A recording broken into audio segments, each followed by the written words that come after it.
오늘 노무현 전 대통령의 서거 8주기 추도식이 열렸습니다.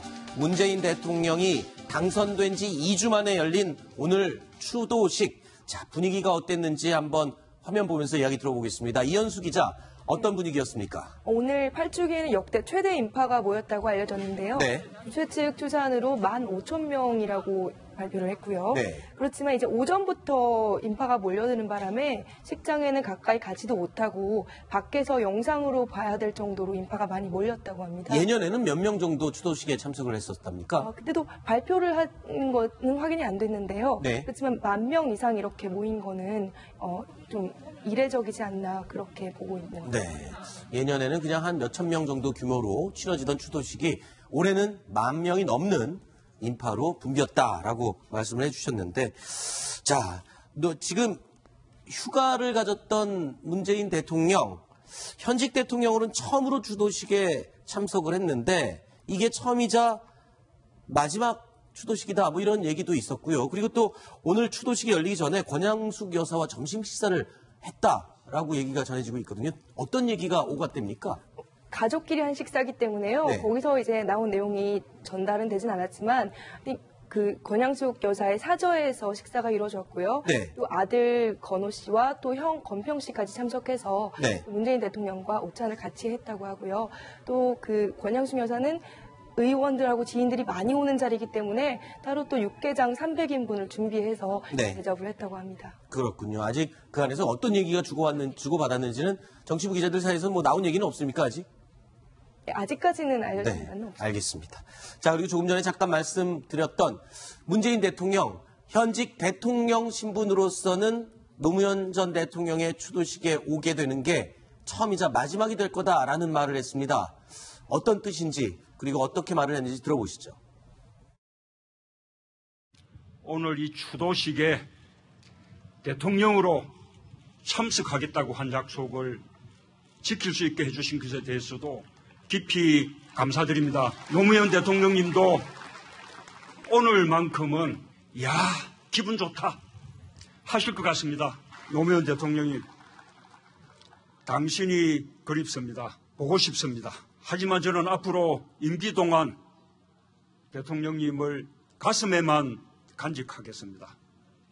현직 대통령으로서 이 자리에 참석하는 것은 오늘이 마지막일 것입니다. 반드시 선거한 대통령이 되어 임무를 다한 다음 다시 찾아뵙겠습니다. 김동혁 기자, 예. 현직 대통령으로서 추도식에는 이제 오늘이 오고 마지막이 될 것이다. 현직으로서는. 예. 자, 어떻게 이 사회 통합, 정치적인 통합 분위기를 좀 강조하기 위한 그런 행보라고 볼 수 있을까요? 어떤 의미가 있을까요? 예, 저는 저 발언이 굉장한 의미를 갖고 있고 또 네. 통합에 있어서 굉장한 의미를 부여하는 그런 발언이었다라고 생각을 하고 있습니다. 네. 왜냐하면 실제로 문재인 대통령을 지지하지 않았던 상당수의 그 반대 유권자들이었죠. 반대 유권자들이 가장 우려했던 것이 다시 한번 이 분열이 이어질 거다. 다시 한번 양극단으로 사회가 갈라질 거다라는 그런 예상을 했었는데 네. 그 예상을 다시 한번 뒤엎는 문재인 대통령의 발언이었다고 생각을 하고 있거든요. 아하. 문재인 대통령 하면은 항상 연상시키는 그 부분이 바로 노무현 전 대통령인데 네. 노무현 전 대통령을 기리지 않겠다라는 그런 의미도 아니고 노무현 대통령을 마음속으로는 기리겠지만 이 추도식에 계속 옴으로써 자신을 지지하지 않는 사람들에게 다시 한번 어떤 공격의 빌미를 주지 않겠다. 네. 그런 의미로도 전 생각이 들어서 문재인 대통령의 이번 행보 또한 굉장히 탁월한 선택이었다라는 생각이 듭니다. 그렇군요. 그러니까 오히려 친문, 친노 이런 이미지를 좀 벗기 위한 그런 선택이었던 거라고 볼 때, 그래서일까요? 청와대하고 죄송합니다. 문재인 대통령 이 모두 이번 추도식의 참석에 대해서 아주 조심스러웠다면서요? 예, 현실적인 이유도 있다고 봅니다. 정치적인 이유로는 우리 김동혁 기자가 자세하게 잘 설명을 해줬고요. 네. 이 현실적인 이유를 따져보면요. 대통령 지금 참석하는 행사라는 거는 국가 행사여야 되죠. 네. 그렇죠? 그런데 노무현 전 대통령의 추도식은 그냥 사실상 가족들 중심의 추모 행사입니다. 네. 국가 예산이 투입되는 그런 국가적인 행사나 기념일이 아니거든요. 네. 그런 행사에 대통령 신분으로서 정기적으로 상례적으로 참석을 하게 된다라는 것은 그 행사를 국가 행사로 격상시키거나 국가 예산을 투입해야 될 만큼 중대한 사유가 있다. 이렇게 판단이 돼야 되는데 지금 이런 추도식 추도식에 대통령이 계속해서 그렇게 참석하려면 지금 말씀드린 그런 전제 조건이 충족이 되어야 하기 때문에 이런 부분에 있어서도 청와대 측에서 부담을 느꼈을 가능성도 저는 굉장히 크다고 봅니다. 그렇군요. 자, 그리고 문재인 대통령 하면 잊을 수 없는 장면이 있습니다. 노무현 전 대통령의 연결식장에서 있었던 해프닝, 그리고 그에 대한 반응을 보인 문재인 대통령의 모습인데요. 화면으로 보시죠.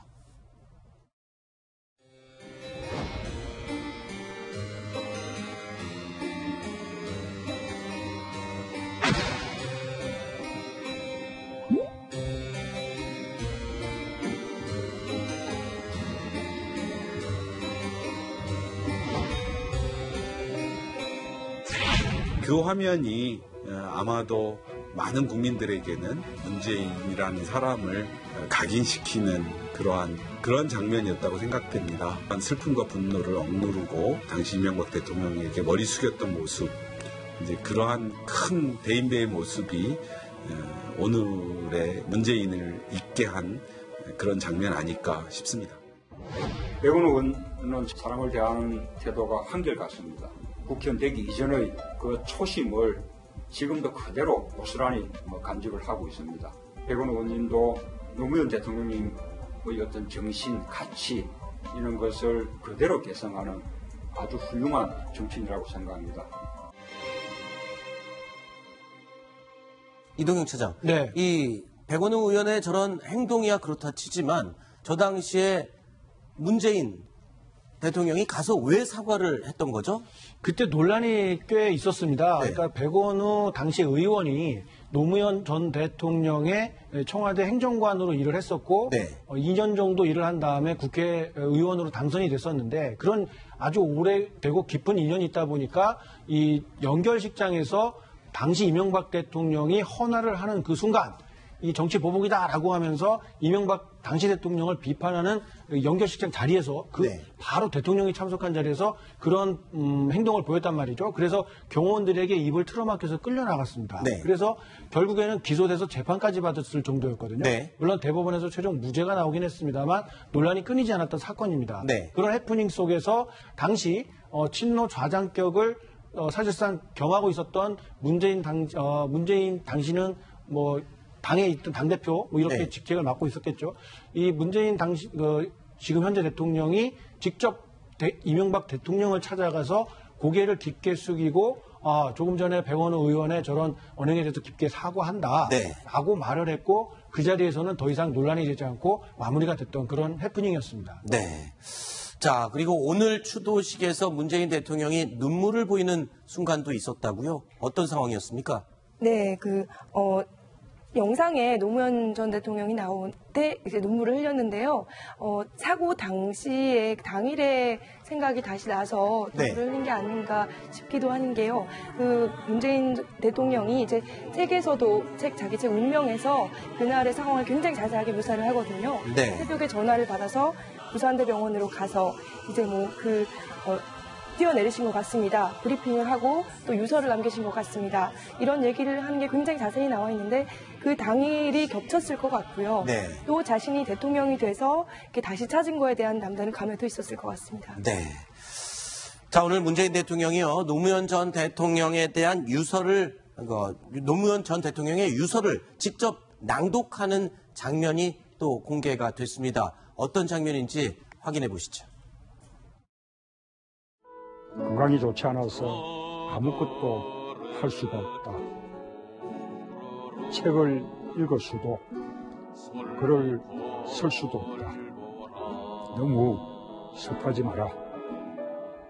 삶과 죽음이 모두 자연의 한 조각 아니겠는가. 미안해하지 마라. 누구도 원망하지 마라. 운명이다. 화장해라.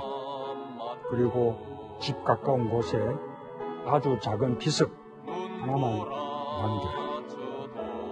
오래된 생각이다. 자, 지금 이 영상에서 낭독한 노무현 전 대통령의 유서, 평소 문재인 대통령이 이 유서를 지갑에 항상 넣어갖고 다녔다라고 했던 그 유서의 내용이군요. 이거를 어떻게 해서 저런 영상으로 공개하게 된 겁니까? 네, 이번에 그 노무현 전 대통령의 8주기를 맞아서 영화 노무현입니다가 개봉을 하는데요. 네. 노 전 대통령의 사고 8주기를 맞아서 추모 영상이 공개가 된 것입니다. 네네. 그래서 문재인 대통령의 경우 늘 이제 지갑에 노무현 전 대통령의 유서를 넣고 다니고 있고, 그리고 노무현 전 대통령이 처음으로 만들었던 명함도 함께 가지고 있다고 합니다. 네. 그래서 이걸 전해 들었던 그 이창재 감독이죠. 영화 노무현입니다의 그 감독이었던 이창재 감독이 인터뷰 당시에 유서 낭독을 제안을 했고, 네. 그 낭독한 영상이 바로 조금 전에 보셨던 그 영상입니다. 그랬군요. 이창재 감독이 이제 혹시 유서를 항상 갖고 다닌다는데 지금도 있습니까? 그랬더니 있다고 꺼내 보여주고 그걸 그 자리에서 즉석에서 영상으로 만들어서 이번에 개봉하는 영화에 삽입하게 된 그 영상이었습니다. 자, 오늘 추도식, 그런데 여야 의원들이 아주 대거 참석을 했다면서요? 네, 정세균 의장과 네. 우영근 사무총장을 비롯해서요, 여권에서 굉장히 많은 인사가 참석을 했는데, 민주당 지도부, 추미애 대표, 우원식 원내대표, 또 안희정 충남지사도 참석을 했고요. 국민의당에서는 김동철 원내대표하고 안철수 전 의원까지 참석을 했습니다. 또 바른정당에서는 주호영 원내대표가 이제 대표 대행으로 참석을 했고요. 정의당도 신장정 의원, 노회찬 의원 이렇게 참석을 했습니다. 그랬군요. 그런데 자유한국당의 정우택 원내대표는 참석을 하지 않았어요. 그럼 과거에도 원래 자유한국당 또는 새누리당에서는 참석을 하지 않았었습니까? 아닙니다. 대표급이 참석을 안 한 거는 3년 만인데요. 네. 사실 작년에는 정진석 원내대표가 대표 대행 자격으로 참석을 했고요. 네네. 그 이전에 이제 2015년에는 김무성 당시 새누리당 대표가 참석을 했다가 물병 세례를 맡기도 했습니다. 네, 그랬군요. 자, 그런데 오늘 이 자리에 노무현 전 대통령의 추도식 자리에 노무현 전 대통령의 아들 노건호 씨의 모습이 굉장히 눈에 띄었다고요. 네. 머리를 삭발을 하고 나왔어요. 그렇습니다. 삭발한 이유도 굉장히 자세하게 이야기했는데요. 네. 그 본인이 탈모 때문에 삭발했다라는 말을 하고 기타 이 헤어 스타일에 관련돼 가지고 또 상당히 자세한 이야기를 남겼습니다. 그럼 어떻게 얘기를 하는지 한번 직접 들어보실까요? 헤어스타일의 변화가 좀 있었습니다. 정치적인 의사표시도 아니고 사회에 불만이 있는 것도 아니고 또 종교적인 의도가 있는 것도 아닙니다. 최근 좀 심하게 탈모 현상이 일어났는데 탈모반이 하나가 아니고 여러 군데여가지고 방법이 없었습니다. 전국의 탈모인 여러분에게 심심한 위로와 동변상련의 정을 전하는 바입니다. 저는 이미 다시 나고 있습니다. 네. 자, 노건호 씨 굉장히 점잖게 유머 섞인 말로 지금 추모식에 참석한 사람들에게 이제 본인의 외형이 변한 이유에 대해서 설명을 했는데 사실 지난해 추도식과는 완전히 다른 모습 아닙니까? 예, 당연히 문재인 대통령이 대선에서 승리를 하고 대통령의 신분으로 그 자리에 참석을 했으니까 네. 아버지를 모셨던 비서실장이 대통령이 돼서 돌아왔다. 그 모습을 본 노무현 전 대통령의 가족 그리고 장남 노건호 씨 특히나 굉장한 그 감정이 격해졌을 수 있을 겁니다. 제가 이제 드리고 싶은 말씀은 그 오늘 추도식이 노무현 전 대통령을 그야말로 추도하는 그런 행사인데 이 장남의 저런 발언들은 좀 너무 가볍지 않을까. 네. 추도하는 행사에서 저런 자기 일상에 대한 이야기들을 웃으면서 말할 수 있다는 거에 대해서 좀 불편한 분들도 분명히 있었을 것 같고요. 그리고 노무현 대통령에 대해서 추모를 하면서 누가 노무현 대통령을 그렇게 만들었는지 심지어 안희정 전 충남지사 같은 경우에는 친노 세력에 대해서 패족이라고 스스로 지칭한 적도 있습니다. 네. 그런 자신들의 과오를 되새기면서 이 다음 정부에서는 정말 실패 없이 잘 해나가도록 해야 한다. 이런 다짐의 이런 말을 했더라면 네. 오히려 그 진정성을 느꼈을 것이고 진정한 국민 통합의 어떤 그런 자세를 보였을 것이다. 이런 평가를 받았을 텐데 추도식 자리에서도 가벼운 농담을 던지고 그들만의 잔치로 비춰질 수 있는 저런 발언들은 적절치 않았다고 보입니다. 네. 글쎄요. 또 이종영 차장 그렇게 보셨을 수 있겠지만 또 노건호 씨 입장에서는 지난해 김무성 당시 대표에게 굉장히 독설을 날렸었고 그래서 그때가 떠올라서 오히려 더 저런 편한 모습을 일부러 보이고 싶지 않았을까. 지금 화면에 보는 모습이 지난해 추도식이었는데 굉장히 굳은 얼굴로 그 NNL 발언 폭로한 부분에 대해서 김무성 대표에게 지지난 해군요. 죄송합니다. 자, 굉장히 거친 말을 쏟아냈었죠. 그리고 오늘 아마 그 이동영 차장이 말했던 것처럼 사람들이 좀 축제 분위기가 달아오르는 그런 추모식이어서 아마 그런 분위기에도 좀 편승이 되지 않았을까 그런 생각을 해봤습니다. 매년 이 추모식의 분위기가 좀 달라지는 것 같습니다. 네. 그때 그 분위기나 상황, 또 참석자에 따라 가지고 약간씩 다른 것 같은데요. 오늘의 그런 추모식은 물론 추모의 분위기도 당연히 유지가 됐습니다만 문재인 대통령이 당선됐다는 점 때문에 과거 특히나 작년, 재작년과는 또 많은 분위기가 달랐고 또 이제 노건호 씨의 그런 발언도 그러한 선상에서 이해하면 충분하지 않을까 생각됩니다. 네. 자, 이제 좀 화제 이야기를 좀 바꿔볼까요?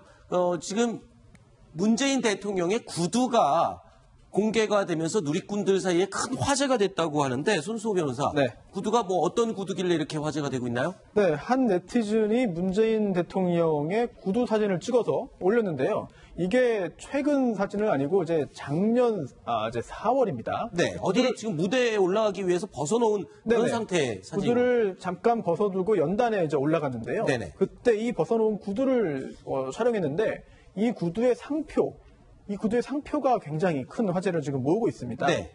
이게 지금 잘 보이는지 모르겠습니다만 저희가 각오를 해놨습니다. 네. 네. 아지오. 아지오인데요. 이게 네.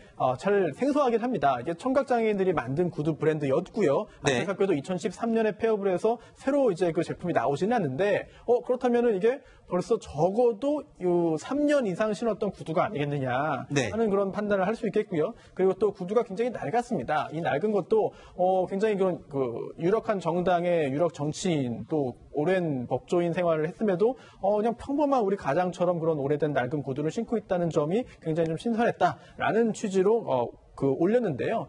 또 하나가 이 아조라는 그런 브랜드가 이제 2010년에 이제 광고도 하는데요. 네. 광고 모델료를 쓸 돈이 뭐 당연히 부족하겠죠. 네. 그러자 이제 유명한 유시민 작가를 광고 모델로 이제 지금 이게 사진이 구두 광고 사진 찍은 겁니까? 네, 그렇습니다. 이렇게 하고 또 광고 모델료를 돈으로 받은 게 아니라 얼마나 받았습니까, 그럼? 돈이 아니고요. 네. 갈색 구두 지금 나오는 구두 한 켤레를 받았다고 합니다. 저 사진 찍기 위해서 신었던 저 구두 한 켤레를 받은 걸 출연료로 그렇습니다. 해서 이 모델의 구두 광고 모델로 나갔다. 청각장애인들이 만든 그런 그 브랜드이기 때문에 아무래도 시작이 좀 열악했을 것 같습니다. 네. 그러다 보니까 유시민 작가도 좀 흔쾌히 저렇게 응한 것 같고요. 그리고 또 문재인 대통령도 이제 저 상표의 구두를 신고 있는 것을 볼 때 네. 아마도 좋은 취지로 동참했던 것이 아닌가 이렇게 짐작됩니다. 그렇군요. 자, 구두 가격을 제가 좀 알아봤더니 한 켤레 17만 원 정도 하는 구두인데 손으로 다 만들고 수제화라고 알려져 있다고 하네요. 그렇지만 품질은 다른 어느 브랜드의 제품보다 훌륭하다라고 이 구두를 신어본 유시민 작가가 이야기를 했다라고 전해지고 있습니다. 자, 그리고 이번엔 야당 얘기로 좀 넘어가 보겠습니다. 7월 3일에 새 지도부를 선출하기로 예정이 돼 있는데, 자, 현재 분위기는 당연히 홍준표가 아니냐, 당 대표가 아니겠냐, 당권을 주지 않겠냐라고 분위기가 만들어지는 가운데 홍준표 전 지사가 SNS에 어떤 글을 올렸다면서 논란이 되고 있다는데 어떤 내용입니까? 네, 그 선거 보조금이 15% 이상 득표를 해야 나오는데 그게 안 될까봐 나는 대선 후보 시절에 방송 광고도 11번만 했다. 문재인 안철수 후보는 44번을 한 반면에 그렇게 돈을 아꼈다. 그렇게 얘기를 하면서요. 근데 이제 선거 패배 후에 당이 당직자들에게 보너스 잔치를 했다. 네. 이렇게 비판을 한 겁니다. 근데 보너스 잔치라니요? 무슨 돈을 줬답니까? 근데 이제 당 관계자 얘기를 들어보니까 네. 1월에 당직자들이 선거를 하느라고 휴가를 가지 못해서 네. 선거를 잘 치렀고 잘 치러지는 못했지만 하여튼 거기에 대해서 고생했다. 고생도 굉장히 했고 네. 그래서 이제 휴가비로 200만 원씩 준 거다. 그런데 홍 전 지사가 이렇게 얘기를 하는 거는 다음 당대표에서 너무 자신감을 보이는 게 아니냐, 당원들 생각을 너무 안 하는 게 아니냐 이런 식으로 좀 불쾌감을 드러냈습니다. 네. 연차 월차 휴가가 자유롭지 못한 네. 대신에 이제 겨울에 이제 휴가를 가는 것이 이제 당직자들의 관행이라고 합니다. 아하. 네, 그런데 이번에 그 대선 일정이 이렇게 바뀌는 바람에 잘 못 갔다고 하는데요. 네. 그러다 보니까 그 부분을 좀 보전해 준 것으로 당직자들은 좀 아쉬운 이야기를 좀 했습니다. 네. 그러니까 홍준표 전 지사 같은 경우에는 이 본인의 지지율, 득표율이 20%를 훌쩍 넘었기 때문에 본인 덕분에 이 선거 보조금도 다 보전받을 수 있었고 이런 부분에 생각이 있었던 것 같습니다. 안 그렇습니까? 네, 그렇게 생각을 하는 그렇죠. 것 같아요. 네. 네. 자, 미국에 있지만 SNS를 통해서 계속 정치 참여를 하고 한 수 한 수 거들고 있습니다. 그런데 당대표 출마하기로 마음을 먹은 상태라고 합니까? 어떤 소식이 들리나요? 홍준표 전 지사. 이제 당대표 출마는 모두가 예상하는 부분이고요. 6월 10일에 이제 귀국을 하는 거는 6월 60 민주항쟁 기념일에 맞춰서 오는 거다. 문재인 정부의 보수 죽이기를 더 이상 방치할 수 없다. 이런 뜻을 측근이 전했고요. 그리고 이제 전당대회 출마할 뜻을 굳혔지만 가급적이면은 추대 형식을 바란다. 이런 뜻도 같이 전했습니다. 네. 자, 그리고 최근에 유승민 의원과의 갈등설이 불거지면서 일본으로 떠났던 김무성 대표가 오늘 귀국했습니다. 자, 귀국하면서 기자들에게 어떤 이야기를 했는지 들어보시죠. 머리 식히러 갔는데 좀 쉬다 왔습니다. 우리 바른정당이 국민들에게 좀 합격적으로 이미지가 좀 변화된 모습을 보여드려야 된다는 그런 차원에서 차기 지도부는 좀 젊고 유능하고 있는 그런 사람이 당 지도부가 되기를 바라는 마음을 가지고 있습니다. 어떤 면을 좀 고려하고 그럼 뭐 전혀 전당대회 관여하지 않겠습니다. 차기 당 지도부 관련해서 역할을 하실 생각은 없으십니까? 전당대회 또 외국 나갈 생각이십니까? 굉장히 많은 걸 내려놓은 듯한 그런 이미지가 느껴지는데 이현숙이 뭐 어떻습니까? 지금 뭐 일본에 갔다 온 다음에 어떤 결심을 하고 왔다 이런 얘기는 좀 비하인드로 안 흘려주던가요? 기자들에게? 생각이 굉장히 복잡하고 많을 것 같긴 한데요. 네. 발언을 극도로 자제하고 있습니다. 네. 또 연찬회 얼마 전에 갔을 때도 기자들끼리 사석에서 모인 자리에서도 나는 얘기를 안 할 거야 하면서 발언을 안 하시더라고요. 네. 일본에서는 뭐 했답니까? 일본에서도 뭐 쉬고 왔다고 얘기를 하지만 오늘 얘기는 이제 차기 전당대회 관련해서 뭐 젊고 유능한 사람이 됐으면 좋겠다 정도만 얘기를 했지 뭐 비대위 그 전에 나왔던 김무성 전 대표가 비대위를 원했다 이런 거에 대해서도 전혀 뭐 아니라고 부정을 했고요. 자기는 그냥 뭐 전혀 관계하지 않겠다 그 정도로 말을 아끼는 모습이었습니다. 네. 예. 자, 그리고 또 김무성 전 대표가 이 출국장에서 나올 때 가방 던지는 모습이 참 인상적이네요. 저 다시 한 번만 보여줄 수 있을까요? 예, 화면. 자, 출국 게이트를 하면서 가방을 쭉 밀고 보좌관이 받아갖고 가는 것 같습니다.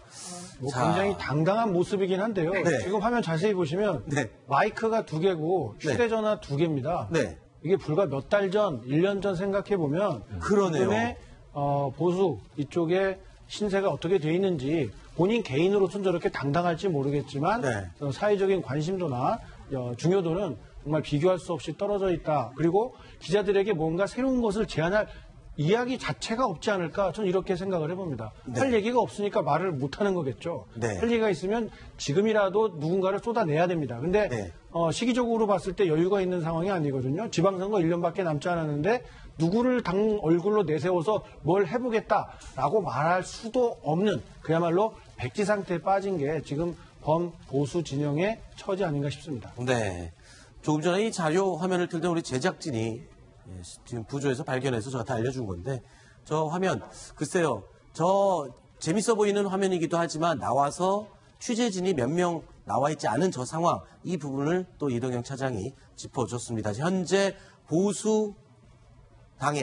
보수당의 입장이 이렇게 처해진 게 아니냐 이런 걸 대변해 준다라고 비유를 얘기를 해주셨습니다. 자.